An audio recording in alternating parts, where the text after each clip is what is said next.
جو غلام گھروں میں غلامی اور خدمتیں کرتے تھے وہ بھی عالم ہوتے تھے.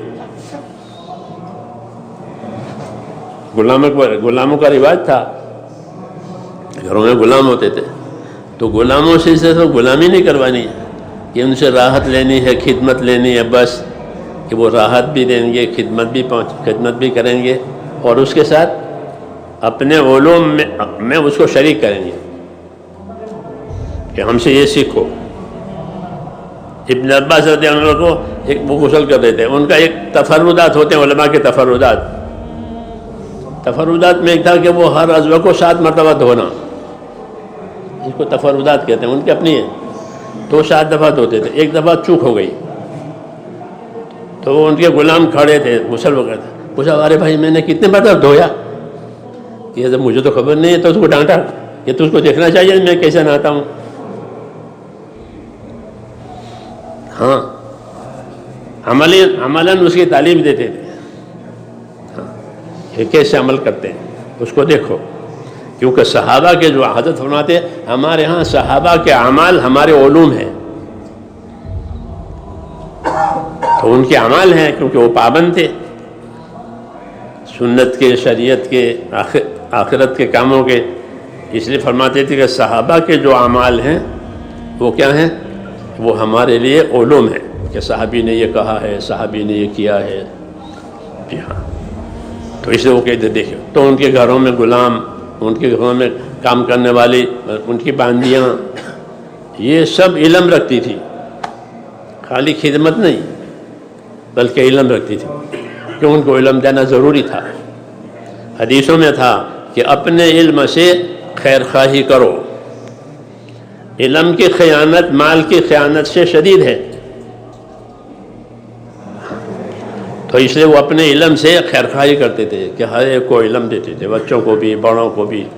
ہاں کہ انہوں علم دو، کیوں کہ علم جو ہے اللہ تعالیٰ نے ایسا بنایا ہے جیسے کہ پانی میں سب کا حق ہے، پانی سے کسی کو منع نہیں کیا جاتا، اس لیے علم کا چھپانا حرام ہے. کتمان علم اس کی وعید ہے. تو اس لیے وہ علم کو عام کرتے تھے، اس لیے ہر طبقے کو یہ علم پہنچا، تاجروں کے بعد تجارت کا، زمینداروں کے بعد زمینداری کا، مزدوروں کے بعد مزدوری کا، حکیموں کے پاس حکومت کا، ہر طبقے کو، کہ اس میں اللہ تعالیٰ کے کیا احکامات ہیں. کیونکہ ہمارے علم میں جو بنیادی چیز ہے وہ اللہ تعالیٰ کے احکام ہیں اور نبی کریم صلی اللہ علیہ وسلم کے طریقے ہیں. یہ بنیاد ہے کہ اللہ کا کیا حکم ہے، نبی صلی اللہ علیہ وسلم کا اس میں کیا طریقہ ہے، یہ بنیاد ہے.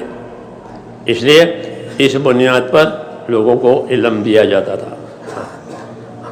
علم دینا ہی دینا تھا. اچھا، جس کو علم دیتے تھے اس سے کچھ نہیں لیتے تھے، بلکہ اس کو عام کرتے تھے کہ اس کو عام کرو، سب کو دو. جس میں طلب نہیں ہے اس میں طلب پیدا کراؤ تاکہ وہ علم لے. کیونکہ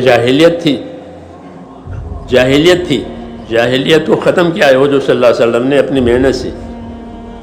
اس لیے علم کا دور آیا تو علم کی طلب لوگوں میں پیدا کرائی. تو اب لوگ علم لینے کے لیے آ رہے ہیں. جو جس لائن کا ہے اس لائن کا علم لیتا تھا کہ اس میں ہمارے لیے خدا کا کیا حکم ہے، اس میں ہمارے لیے خدا کا کیا حکم ہے. اس لیے کہتے ہیں جو دعوت دین کی ہے وہ لوگوں میں طلب پیدا کرانے کے لیے، دین کی دعوت کہ لوگوں میں وہ طلب پیدا کرائے گی.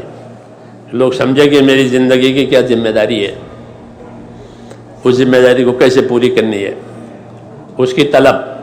جب وہ طلب پیدا ہوگی اب وہ آئے گا طلب لے کر کے، اور طلب کے ساتھ پوچھے گا کہ مجھے بتائیے میں اس میں مجھے کیا کرنا ہے. ایک تو ہے بے طلبی سے کسی کو دے دو.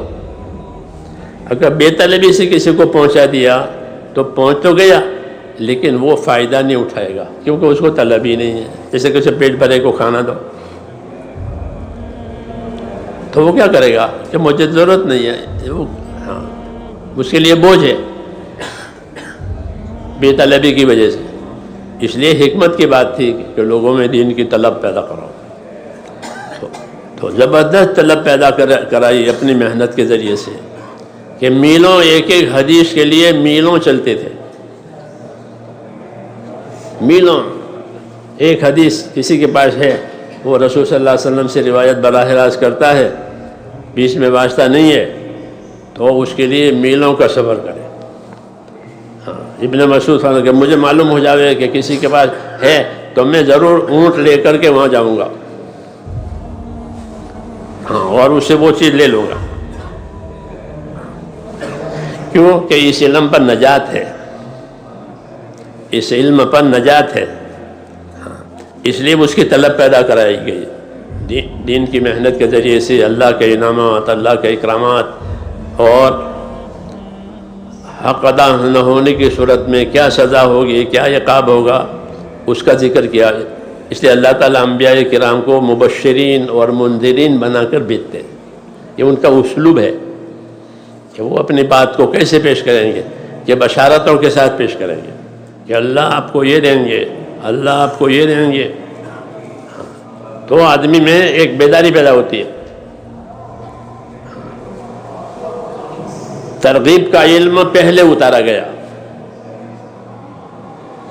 ترغیب کا علم پہلے اترا، فضائل کا علم یہ پہلے آیا، اس کے بعد میں احکامات کا علم آیا. کہ فضائل کا علم محنت کے ساتھ دیا، اس سے لوگوں میں خوف پیدا ہوا، شوق پیدا ہوا. یہی طریقہ ہے کہ کسی چیز کا شوق پیدا ہو جاوے، کسی چیز کا خوف پیدا ہو جاوے یقین کے ساتھ، تو اب آدمی اس کو لیے بغیر رہتا نہیں ہے. اس لیے دعوت میں فضائل کا علم استعمال ہوا کہ اللہ یہ دیں گے، من یاوینی من ینصرنی حتی ابلغ رسالت ربی ولہ الجنہ. کون میرا ساتھ دے گا، کون میری مدد کرے گا اللہ کے دین کی دعوت میں، جو ایسا کرے گا اس کے لیے جنت ہے، اور دوسری بات نہیں، اس کے لیے جنت ہے. تو محنت کے ساتھ یہ بات کہی جاتی تھی، اسے لوگ تیار ہو جاتے تھے بات قبول کرنے کے لیے. حالانکہ بہت رکاوٹیں تھیں، بہت مشکلات تھی، لیکن لوگ اس شوق میں تیار ہو جاتے تھے اور اس شوق میں قائم بھی رہتے تھے. اس پر استعداد پیدا ہوتی تھی. تو سب سے پہلے اترا ہے فضائل کا علم، اس نے لوگوں میں استعداد پیدا کی. پھر جو جو استعداد پیدا ہوتی گئی اوپر کے احکام آتے گئے. عبادات پہلے آئیں، سب سے پہلے نماز آئی، اس کے بعد باقی فرائض زکوٰۃ اور روزے، پھر حج حضور صلی اللہ علیہ وسلم کی وفات سے پہلے، اور آپ نے حج عملاً لوگوں کو کرا دیا. تو عبادات کا علم آیا. پھر جو جو لوگوں میں استعداد پیدا ہوتی گئی باقی علوم اللہ تعالیٰ نے اتار کر کے اصولی طور پر اس کو پورا کر دیا. تو اب یہ امانت ہو گئی ہمارے پاس. پھر اللہ نے اپنے قدرت سے اس علم کو محفوظ کیا ہے. قرآن کریم تو ہے ہی محفوظ، اور قرآن کی برکت سے سنتوں کی حفاظت ہوئی، تاکہ قرآن کا صحیح مفہوم، قرآن کا صحیح مصداق لوگوں کو سمجھ میں آئے کہ قرآن کیا کہتا ہے. تو قرآن کی برکت سے سنتوں کی حفاظت ہوئی. صحابہ میں اور صحابہ کے بعد اللہ تعالیٰ نے اس امت میں آخر تک ایسے لوگ پیدا کریں گے جو اس دین کی حمایت اور حفاظت کریں گے. بزرگوں نے لکھا ہے کہ اس امت میں علماء کا وجود یہ بھی حضور کا معجزہ ہے کہ اللہ ایسے علماء پیدا کریں گے. جیسے قرآن کریم معجزہ ہے، ایسے قرآن کے مصداق کو سمجھنے والے، سمجھانے والے، قرآن شریف کے لیے راہ بنانے والے دنیا میں، ان کی حمایتی، ایسے علماء اللہ پیدا کریں گے. تو علماء کا پیدا ہونا اور علماء کا وجود یہ بھی اس امت میں رسول اللہ صلی اللہ علیہ وسلم کا معجزہ ہے، بڑی چیز ہے یہ. چنانچہ ہر زمانے میں اللہ تعالیٰ نے ایسے علماء پیدا کیے ہیں کہ عقل حیران ہے کہ آدمی اپنی طاقت سے یہ کام نہیں کر سکتا کہ ایک ایک آدمی لاکھوں حدیثوں کا حافظ ہو. ان کے سینے میں لاکھوں حدیثیں ہیں، کہ مجھے 3 لاکھ حدیثیں یاد ہیں. ہاں، ایک دور یہی تھا کہ لاکھوں حدیثیں لوگوں کے سینوں میں محفوظ، اور ذرا فرق نہیں، پوری امانت داری اور سچائی کے ساتھ. پھر دوسرا دور آیا کہ اس حدیثوں کی شرح، حدیث کا مطلب کیا ہے، اس کے لیے وہ علماء پیدا ہوئے. ایسے ہی حیرت انگیز کہ آدمی کس ملک کا ہے اور وہ اس کی کیسی قابلیت ہے، وہ کیسے کیسی کتابیں لکھی ہے. شیخ محمد طاہر پٹنی ہمارے گجرات کے، وہ حدیث کے کلمات کی شرح کر رہے ہیں. ہاں، مجموع البحار ان کی مشہور کتاب ہے 5 جلدوں میں. وہ گجراتی ہیں، پٹن میں آرام کرتے ہیں. وہ مجموع البحار ان کی کتاب ہے. راغب اصفہانی اصفہان کے ہیں، فارسی ہے. وہ قرآن کے مفرد کلمات کی لغوی تشریح کرتے ہیں، عجیب و غریب. سب علماء اس کی کتاب کو مرجع بنائے ہوئے ہیں کہ راغب نے یہ کہا ہے، راغب نے یہ کہا ہے، راغب نے یہ کہا ہے. اور ہے کہاں سے؟ یہ فارسی ہے. اللہ نے اس کو صلاحیت دی،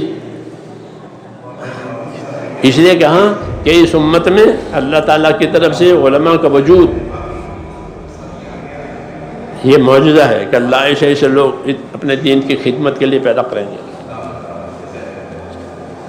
کہ آپ کے دین کو قیامت تک بقا ہے، تو اس کے باقی رہنے کا یہ سامان ہے کہ اس کی حمایتی پیدا کریں گے، اس کے مددگار پیدا کریں گے.